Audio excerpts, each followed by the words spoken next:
Salut tout le monde, salut les monégasques, bienvenue pour un nouveau débrief, le deuxième de la semaine. On s'était vu jeudi soir après la victoire face à Graz en Ligue Europa et on enchaînait très vite le dimanche à 13 h contre Nice, le derby, donc pas un petit match pour nous. C'était un rendez-vous important, c'était des conditions de jeu aussi un petit peu originales parce que c'était à huis clos. L'horaire était un petit peu pourri et on sait très bien que les matchs du dimanche 13 h ne sont pas forcément très excitantes pour les joueurs, pour les supporters et pour la Ligue 1 en général. Bref, on avait un contexte qui était plutôt favorable par rapport au groupe emmené par Kovač parce que tout le monde était revenu. L'infirmerie est vide, à part Marcelin qui est en train de se remettre à niveau.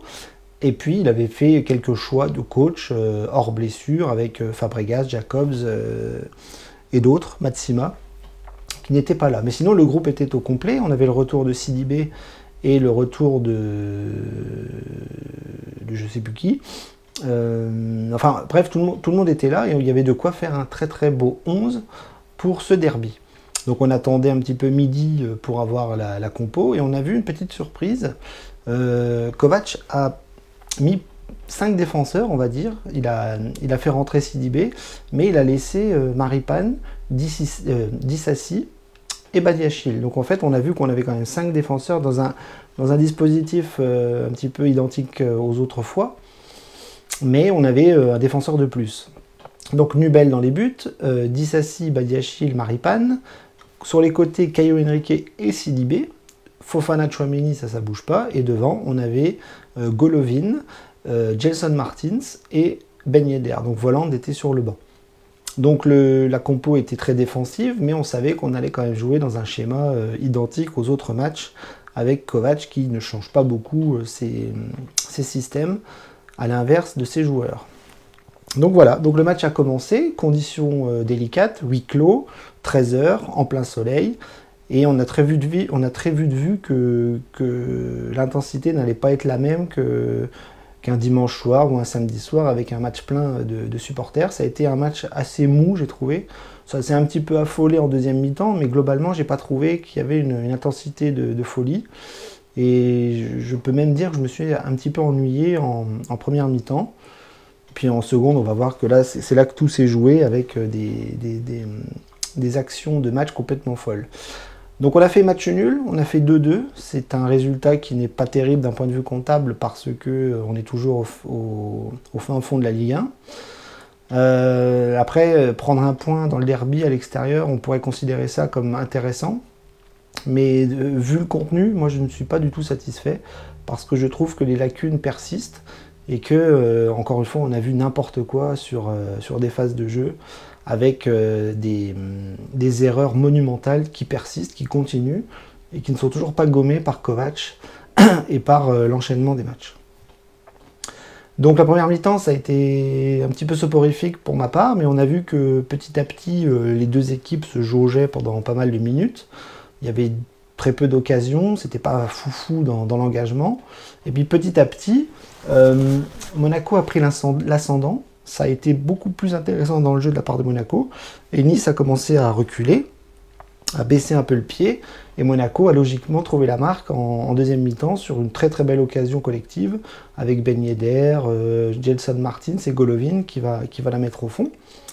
Donc en fait, ce qui est intéressant, c'est que Nice était quand même censé être une équipe au top niveau en ce moment en Ligue 1, et on a vu que Monaco a réussi à prendre le dessus sur cette équipe en première mi-temps, et donc on arrive à la pause avec le score en notre faveur, 1-0, et on se dit forcément il va falloir que Monaco fasse la même chose, voire monte d'un cran pour pouvoir tuer le match et pour pouvoir prendre les 3 points, ce qui aurait pu lancer notre saison. Ça n'a pas été le cas, la deuxième mi-temps ça a été du grand n'importe quoi de la part de Monaco. Encore une fois on s'est écroulé, on s'est effondré, on a fait n'importe quoi, on a retrouvé les erreurs défensives, on a commencé à ne plus avoir le ballon, à ne plus presser correctement. Nice a juste monté d'un petit cran son niveau et on a commencé à bafouiller derrière et on s'est pris des buts sur but. Ça a été une égalisation de Delors complètement surréaliste. Avec le joueur de Nice tout seul dans la surface, un centre côté gauche, le mec il est tout seul, il met sa tête, facile, un partout, Et puis petit à petit, ça a continué à pousser, et Monaco a pris un deuxième but sur un enchaînement offensif de la part des Niçois, assez facile, avec une défense monégasque totalement fantomatique et qui va logiquement se faire transpercer par les Niçois sur un deuxième but. Delors qui décale un joueur niçois côté gauche et qui transperce très très facilement Nubel. Donc 2-1 pour Nice. Et on se dit c'est assez logique, on va perdre le match très logiquement parce que Monaco n'est pas revenu en deuxième mi-temps. Monaco a complètement explosé et n'a plus du tout réussi à maîtriser quoi que ce soit. Et puis sur une percée offensive juste derrière le deuxième but, en fait, Caio Henrique va se faire faucher dans la surface et on va obtenir un penalty que Medlienner va transformer. Et on va revenir à 2-2. Mais juste derrière, encore une boulette défensive. Ça sera la troisième, la quatrième, la cinquième. Badiachil va défendre avec les mains. Et on va prendre un penalty pour Nice, juste derrière. Donc le match part en...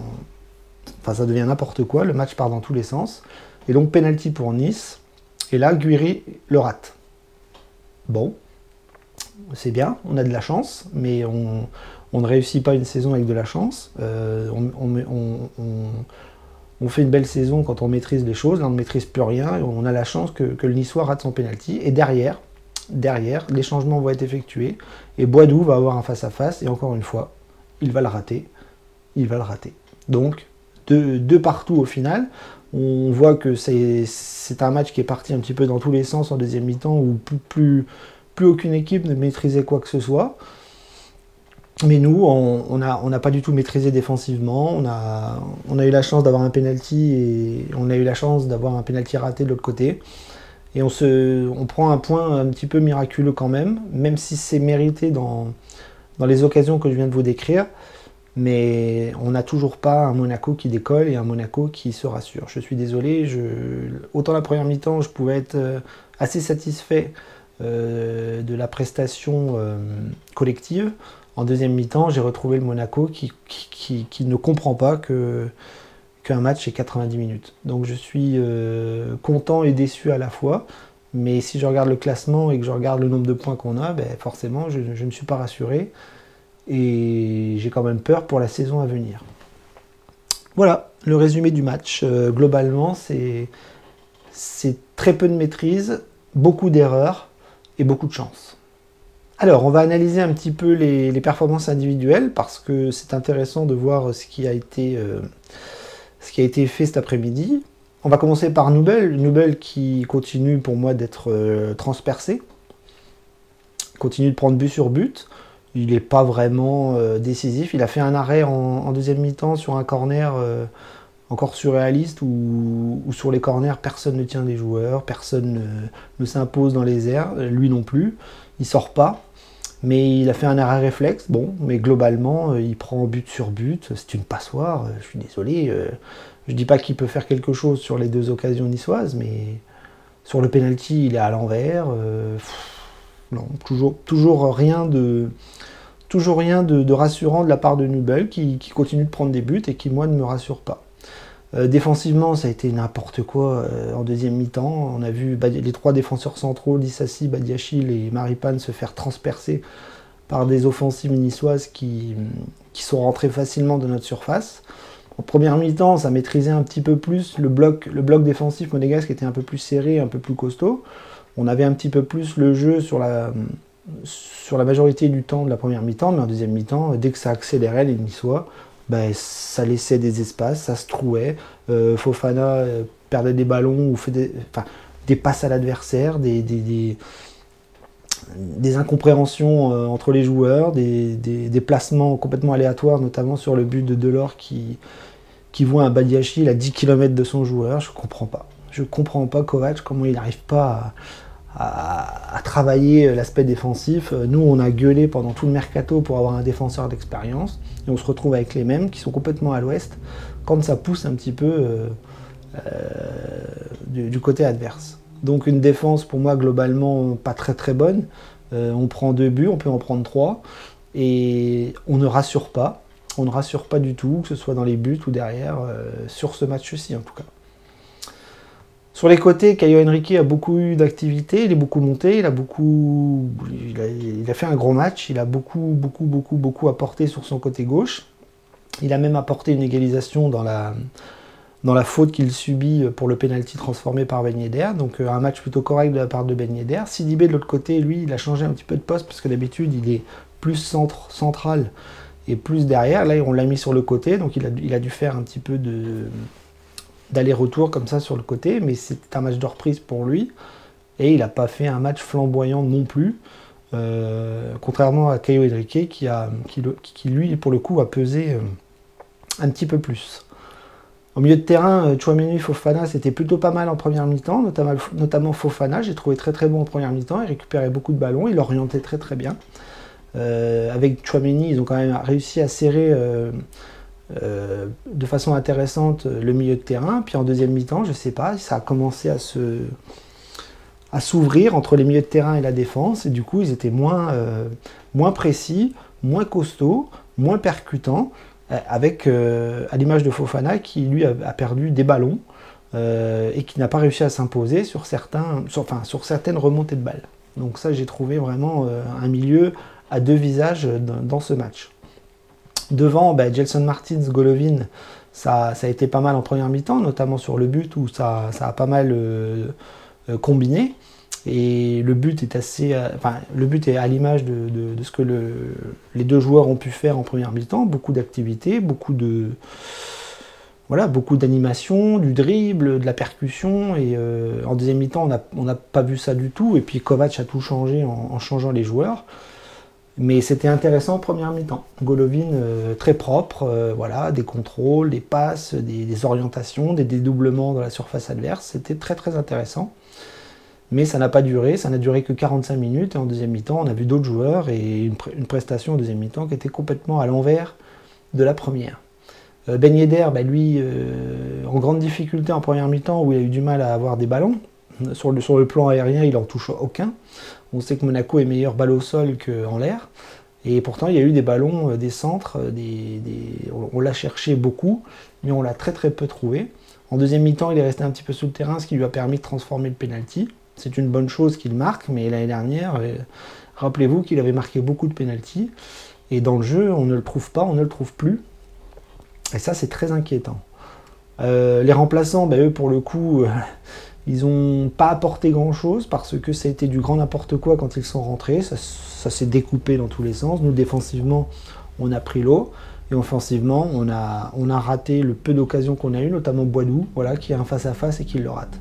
Boadou aurait pu nous ramener les 3 points aujourd'hui, et encore une fois, comme contre Nantes, il se foire, il se rate, ce qui prouve qu'il n'est pas du tout en confiance et qu'il n'est pas du tout adapté à l'équipe actuellement. Voland est rentré, on ne l'a pas vu beaucoup, pour moi il n'a pas beaucoup apporté. Et puis après les autres sont rentrés, tout le monde est un petit peu rentré. Pavlovic est rentré derrière parce que Maripane était cuit. Qui d'autre est rentré? Diop, il a fait des fautes quand il est rentré, il n'a pas fait la différence, très peu. Et donc les remplaçants n'auront pas amené ce qu'on attendait d'eux, c'est-à-dire faire la différence, à l'image de Boadou. Donc voilà. Donc le bilan de la semaine, il est pas très bon parce qu'on attendait 2 victoires. Le match contre Graz en Ligue Europa a été victorieux, mais a été laborieux dans le contenu. Et là, contre Nice, c'est la même chose. On a un Monaco qui est toujours pas prêt, qui est toujours pas emballant par rapport à l'année dernière. Là, les matchs se suivent, le temps passe, et je ne vois pas beaucoup d'évolution dans ce groupe. Ce qui m'inquiète pour la suite, parce qu'on est déjà mi-septembre, et on a perdu tellement de points, on a perdu tellement de points que là, pour les rattraper, ça va être très long. Et là, honnêtement, je ne sais pas du tout quels sont les objectifs pour cette saison, parce qu'à l'heure actuelle, on est vraiment à la rue d'un point de vue comptable, et dans le jeu, dans ce qu'on montre sur le terrain, on est vraiment pas terrible, quoi. Pas terrible. Voilà mon débrief du jour. Je suis mi-déçu, mi-content. J'attends encore l'évolution, la progression, et j'attends de voir un Monaco qui maîtrise un peu plus les choses, parce que pour l'instant, c'est pas le cas. Donc là, on va se retrouver la semaine prochaine avec 2 matchs, parce que là, on est en train d'enchaîner des semaines à 2 matchs. Ça va être ça pendant pas mal de temps. Et on espère que Monaco va réussir à trouver un rythme de croisière victorieux, parce que pour l'instant, c'est pas le cas. Et nous, supporters, on est un petit peu inquiets. Voilà, donc à mercredi, c'est contre Saint-Etienne, je crois. Et j'espère sincèrement qu'on va enfin trouver les 3 points et qu'on va être ravis et contents de notre équipe. Daguemonigu, à mercredi.